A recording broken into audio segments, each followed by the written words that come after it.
दोस्तों, world war 3 का trailer start हो चुका है।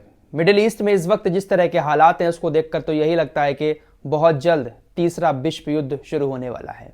खबर सीरिया से आ रही है। इसराइल और अमेरिका ने सीरिया में भी हमले शुरू कर दिए हैं। पहले खबर आई कि सीरिया के हूतियों ने अमेरिका के एक ड्रोन को मार गिराया है। ये कल शाम की खबर थी। परसों भी मैंने आपको बताया था कि इराक और सीरिया के अंदर जो अमेरिकी सैन्य ठिकाने हैं उस पर लगातार हमले किए जा रहे हैं। कल शाम भी एक हमला हुआ।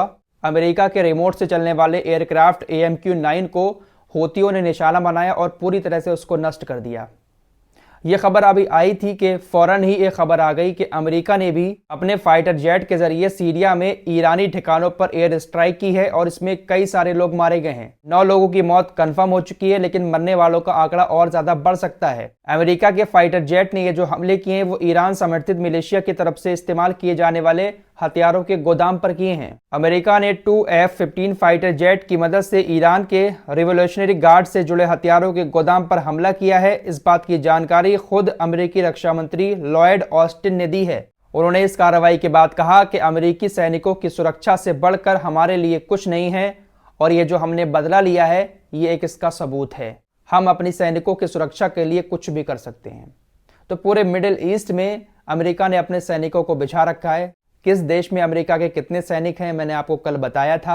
यकीन मानो अगर मिडिल ईस्ट में ये अमेरिका की सेना ना होती तो इजराइल कब का खत्म हो गया होता। लेकिन अमेरिका ने IS का डर दिखाकर पूरे मिडिल ईस्ट को घेर रखा है। एक चीज आपको यहाँ पर और बता दूं, ये जो अपनी सेना तैनात की है अमेरिका ने, इसकी परमिशन खुद इस्लामिक देशों ने दी है।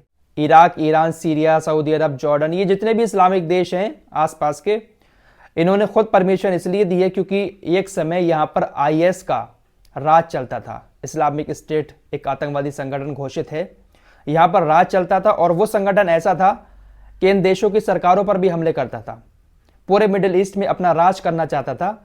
इसलिए उसको भगाने के लिए इन देशों ने अमेरिका के सैन्य ठिकाने यहाँ पर बनवाए थे और अमेरिका तब से यहाँ पर जमा हुआ है IS को भगाने के नाम पर। अमेरिका ने इन देशों के दिलों में एक ऐसा डर बिठा दिया है कि अगर हम यहाँ से चले गए तो इनके ऊपर कोई ना कोई आकर कब्जा कर लेगा और राज करने लगेगा। इसलिए ये लोग अमेरिका को वहां पर रखते हैं। एक वक्त था जब पूरे मिडिल ईस्ट में IS बहुत तेजी के साथ फैल रहा था, तो अमेरिका वहां पर पहुंचा अपनी सेना को लेकर। अमेरिका ने एयर स्ट्राइक की, IS से लड़ाई की, तो IS वहां से भाग गया।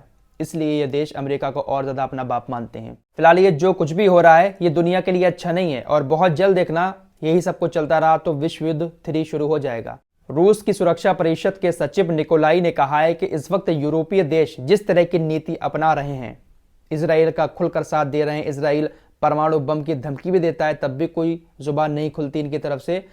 तो ये जो नीति यूरोपीय देश इस वक्त अपना रहे हैं, इनकी इस नीति की वजह से दुनिया पर परमाणु बम का खतरा है। दुनिया में परमाणु बम की जंग शुरू हो सकती है यूरोपीय देशों की वजह से, और अगर ऐसा होता है तो दुनिया के लिए अच्छा नहीं होगा।